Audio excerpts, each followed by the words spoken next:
pode uma pessoa ser feliz longe de Deus? É impossível. Ninguém consegue ser feliz se não tiver Deus na sua vida. A verdadeira felicidade só vem de Deus. As pessoas sem Deus podem ser alegres por algum momento, mas a alegria ela pode passar. A felicidade ela é duradoura. Se você está com Deus, você tem todas as possibilidades para ser uma pessoa feliz e realizada. Mas se você está longe de Deus, não espere que você seja uma pessoa feliz. A Bíblia diz que Deus fez o casamento e ordenou que o homem, quando se juntasse com a sua mulher, ele vivesse com essa mulher por toda a sua vida. O homem não pode simplesmente pensar que pode se separar da sua mulher e rumar outra companheira, se casar novamente e tentar ser feliz. As pessoas não podem se unir e se casar pensando na possibilidade da separação, do divórcio, pouco tempo depois, ou seja lá, muito tempo depois. As pessoas não podem pensar que o divórcio é algo normal, é algo que é permitido, algo que acontece, que não tem por que se preocupar, não deu certo, é só se divorciar. Os casais hoje estão se unindo pensando já na possibilidade do divórcio. Ninguém tem mais aquele compromisso duradouro por toda uma vida. Ninguém mais quer se sacrificar, se adaptar à pessoa com quem vive, simplesmente porque eles acham que é mais fácil se separar e conseguir outra pessoa e tentar ser feliz. Não se preocupam com a vontade de Deus, que diz que o homem se une à sua mulher, se tornam os dois uma só carne, e o que Deus uniu não separe o homem. Mateus capítulo 19. A palavra de Deus também nos diz, em Malaquias capítulo de número 2, que Deus ele odeia o divórcio. Deus não somente não aprova, mas ele odeia o divórcio, ele aborrece o divórcio. E as pessoas hoje estão cada vez mais se divorciando. Por qualquer probleminha, por qualquer coisa que eles dizem incompatibilidade, se divorciam. E uma pesquisa que eu li recentemente diz que cada vez mais os brasileiros estão casando novamente. Ou seja, as pessoas não somente se divorciam, mas também se divorciam e casam novamente.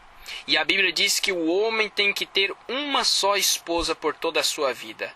É bem verdade que muitos homens, e até homens de renome na Bíblia, tiveram mais de uma esposa, ou mais de um casamento. Mas isso nunca foi aprovado por Deus. Isso nunca foi a vontade de Deus. Se você ver, a Bíblia diz que Jesus nos ensina que a vontade de Deus é que o homem deixe sua mãe e seu pai e se una à sua esposa, se torne os dois uma única carne e que nunca se separem. Essa é a vontade de Deus. Mas o homem nunca quis fazer simplesmente a vontade de Deus. Ele quis sempre ir mais além. Ele quis sempre fazer diferente, achando que pode fazer melhor ou que pode ser melhor de tal jeito mesmo que Deus não tenha falado. Não se engane, meu irmão. Não se engane, minha irmã. Se você casou, é para toda a vida. E se você se casar, será por toda a vida. Não pense na possibilidade do divórcio. Não pense que Deus se agrada com um novo casamento e que você pode levar uma vida normal. Versículo 6 de Mateus 19. Assim não são mais dois, mas uma só carne. Portanto, o que Deus ajuntou, não separe o homem. Eu li recentemente uma pesquisa, uma matéria em um jornal de prestígio no Brasil, e a matéria dizia que de julho até agosto deste ano, 2010, o número de separações, de divórcios, aumentou 149% no estado de São Paulo, em comparação com o mesmo período do ano 2009. Sabe qual é a explicação para esse aumento de 149% no número de divórcios? Eu vou te falar qual é a explicação que eles mesmos dão. Em julho deste ano, foi aprovada uma lei que deram a ela o nome, uma emenda constitucional número 66, que levou o nome de divórcio rápido ou divórcio a jato. Essa lei permite que os casais se divorciem de maneira mais rápida, de maneira não tão burocrática como acontecia há tempos atrás. Até algum tempo atrás, para se divorciar, era necessário comprovar a separação por um período igual ou superior a 2 anos. Era todo um processo burocrático que dificultava o divórcio. Mas como os nossos governantes estão sendo dirigidos pelo diabo, por Satanás, eles estão a cada dia aprovando mais leis contra a família, contra o casamento, contra o bem-estar das pessoas, contra a construção familiar que Deus instituiu. O governo Lula foi o melhor governo, um dos melhores governos do mundo para o quesito finança do país. O governo Lula foi o governo que mais cooperou com o crescimento industrial, econômico do país. E poucos países no mundo tiveram um desenvolvimento econômico tão significativo como o Brasil nesses últimos anos, com o governo Lula. Só que na área moral, na área familiar, na área espiritual, o governo Lula foi o pior governo do mundo.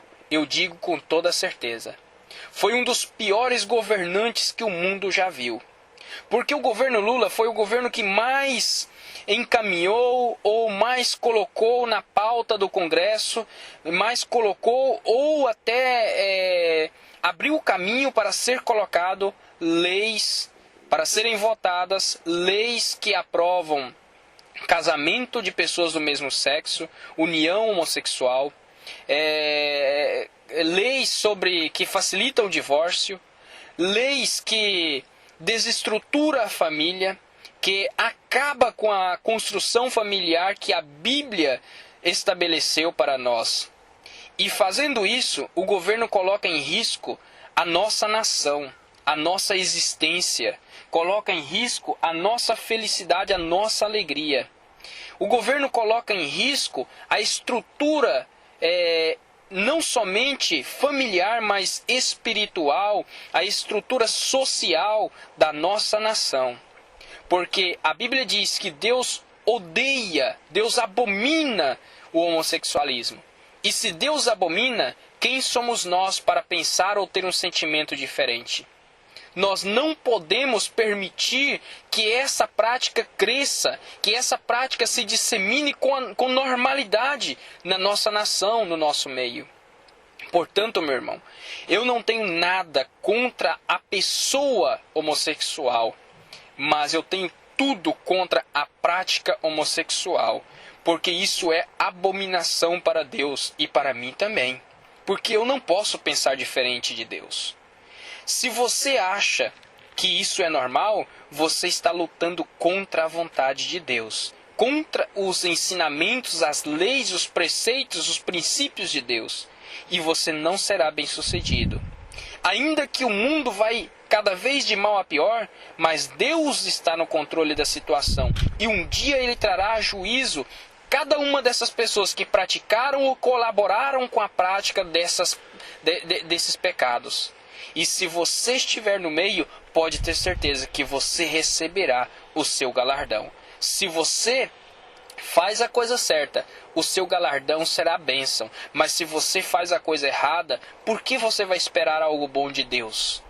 Agora, se você é daqueles que diz, eu nem espero nada de Deus, eu na verdade nem acredito que Deus exista, eu não acredito nessas baboseiras de religião, de Bíblia, de igreja, eu tenho uma notícia para você.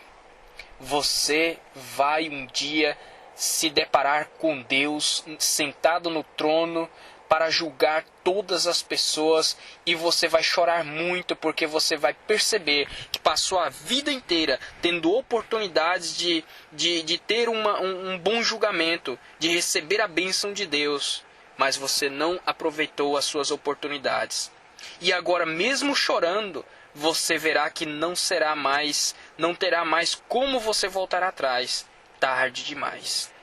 Que você possa mudar de vida, mudar seu pensamento a partir de agora e ser uma pessoa que concorda com Deus, obedece a Deus e que faz como Deus manda, para que Ele possa te encontrar digno de ser abençoado naquele dia, digno de ter uma morada no céu, digno de ser herdeiro da vida eterna, digno de receber o presente que Jesus te dá, o presente que Jesus veio nos dar, morrendo lá na cruz do Calvário. Jesus morreu pelo meu e pelo seu pecado. Meus irmãos, o número de divórcios no estado de São Paulo em 2 ou 3 meses de 2010 aumentou 149% em comparação com o mesmo período de 2009, por causa da aprovação de uma lei que facilita o divórcio. Se os nossos governantes amassem a Deus e fizessem como a Bíblia manda, que cada governante, quando subisse ao poder, deveria ter em suas mãos uma cópia da Bíblia, uma cópia das leis de Deus, e meditar nelas dia e noite, para ter o cuidado de fazer tudo conforme nelas estão escritos, o nosso país seria bem mais abençoado, seria diferente. Seríamos uma sociedade de pessoas felizes, pessoas realizadas, pessoas alegres, pessoas que não precisam construir presídios, não precisam construir reformatórios, não precisam construir centros de recuperação para drogados, pessoas que não precisam de tantas leis para reprimir o crime, porque nós seríamos pessoas que pensam como Deus pensa. Nós seríamos pessoas que fazem a vontade de Deus, que obedecem a palavra de Deus. As leis de Deus são perfeitas, são amáveis. As leis de Deus são incrivelmente lindas, mas os homens não querem obedecer. E depois ainda se acham no direito de cobrar, de dizer: por que Deus não me ajuda? Por que eu sou uma pessoa tão triste, tão angustiada? Por que tudo comigo? Por que tudo eu? Por que isso só acontece comigo? Será que Deus não olha para a terra? Será que Deus não me vê? Mas você não vê Deus, você não obedece, você não está nem aí para Deus. Com que direito você cobra de Deus? Com que direito você reclama alguma coisa para Deus? Se você não obedece e não está nem aí para Ele? Meu amigo, se você quer ser uma pessoa realizada, volte-se para Deus. Obedeça a Deus, ame a Bíblia, faça como Davi no Salmo 119, Senhor, como eu amo a Tua palavra, como eu me deleito, Senhor, sinto prazer nas Tuas leis, nos Teus mandamentos, nos Teus estatutos, nos Teus juízos. Pai, eu Te amo e amo, Senhor, tudo aquilo que o Senhor me manda, tudo aquilo que o Senhor me fala, eu amo a Tua palavra. Que Deus te abençoe, meu irmão. E que você possa ser feliz a partir de hoje, obedecendo a palavra de Deus. Amém.